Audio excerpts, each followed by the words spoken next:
ઉછીના રૂપિયા લઈ પરત ન કરતા લેણદારોને દેણદારો માટે એક પડકારજનક અને એક અપવાદરૂપ અને એક દાખલારૂપ સજા કોર્ટે સંભળાવી છે, જેમાં મોડાસાની ટ્રાન્સપોર્ટ નગર સોસાયટીમાં રહેતા સાદિકભાઈ દાદુ, જે પીપલ્સ મંડળીના પૂર્વ ચેરમેન હતા, તેઓએ તેમના મિત્ર પાસેથી રૂપિયા 8 લાખ ઉછીના લીધા હતા. 8 લાખ ઉછીના લઈ દેણદાર ઇદ્રીસભાઈ સદાને પરત ન કરતા ઇદ્રીસભાઈ સદાએ મોડાસા કોર્ટમાં દાવો દાખલ કર્યો હતો. જે તે વખતે દાવો દાખલ કરતા કોર્ટે, નીચલી કોર્ટે રૂપિયા પરત કરવા માટે સાદિકભાઈ દાદુને હુકમ કર્યો હતો, પરંતુ સાદિકભાઈ આ હુકમની સામે સેશન્સ કોર્ટમાં અપીલ કરી હતી. સેશન્સ કોર્ટે પણ જે તે વખતે સાદિક દાદુની વિરુદ્ધમાં ચુકાદો આપ્યો હતો અને રૂપિયા પરત કરવા માટે હુકમ કર્યો હતો. ત્યારબાદ આ હુકમથી નારાજ થયેલા સાદિકભાઈ દાદુએ હાઈકોર્ટમાં અપીલ કરી હતી. હાઈકોર્ટે પણ સાદિકભાઈ દાદુની વિરુદ્ધમાં હુકમ કર્યો હતો. હુકમમાં રૂપિયા 8 લાખ વ્યાજ સહિત પરત કરવા માટે 4 અઠવાડિયાનો સમય આપ્યો હતો. ત્યારબાદ રૂપિયા પરત ન કરતા ઇદ્રીસભાઈ સદા મોડાસા કોર્ટમાં સામાન જપ્તી માટે દાવો દાખલ કર્યો હતો.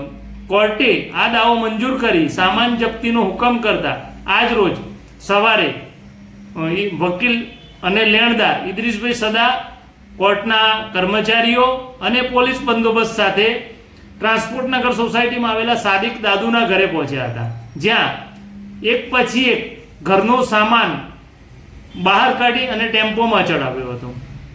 મામલો ઉગ્ર બનતા અને સાદિકભાઈ દાદુ અને તેમના પત્નીએ આ કાર્યવાહી રોકવાનો પ્રયત્ન કરતા પોલીસે શક્તિ વાપરી તેઓને સાઈડમાં કરી અને તમામ સામાન, મોટાભાગનો સામાન ટેમ્પોમાં ભરાવડાવ્યો હતો અને જે મૂળ રકમ છે એ પરત લેવા માટે આ પ્રકારની કાર્યવાહી થતાં લેણદારોમાં એક જાતનો ફફડાટ જોવા મળી રહ્યો છે.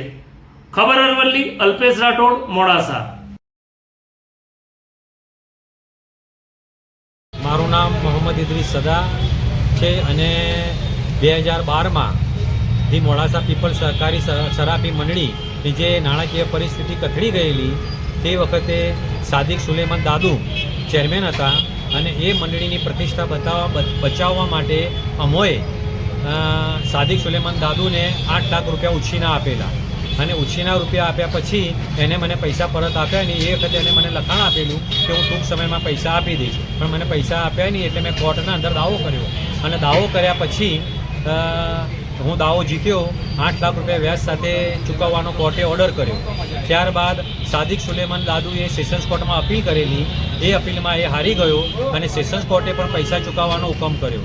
ત્યારબાદ સેશન્સ કોર્ટના હુકમ વિરુદ્ધ ગુજરાત હાઈકોર્ટના અંદર સાદિક દાદુએ અપીલ દાખલ કરી અને ગુજરાત હાઈકોર્ટે પણ એવું કહ્યું કે 4 અઠવાડિયાના અંદર 12,75,000 રૂપિયા, રાઉન્ડ ફિગર 14 લાખની આજુબાજુ થાય છે, એ રકમ 2 અઠવાડિયા અને 4 અઠવાડિયામાં જમા કરાવવાનો હુકમ કરેલો અને 4 અઠવાડિયાના અંદર પણ આ રકમ જે છે જમા કરાવી નથી. એટલે મોડાસા કોર્ટે હાઈકોર્ટના હુકમ મુજબ આજે રોજ એની મિલકતમાંથી જે પણ કોઈ સાધનો હોય, સામાન એ જપ્ત કરવાનો હુકમ કર્યો છે.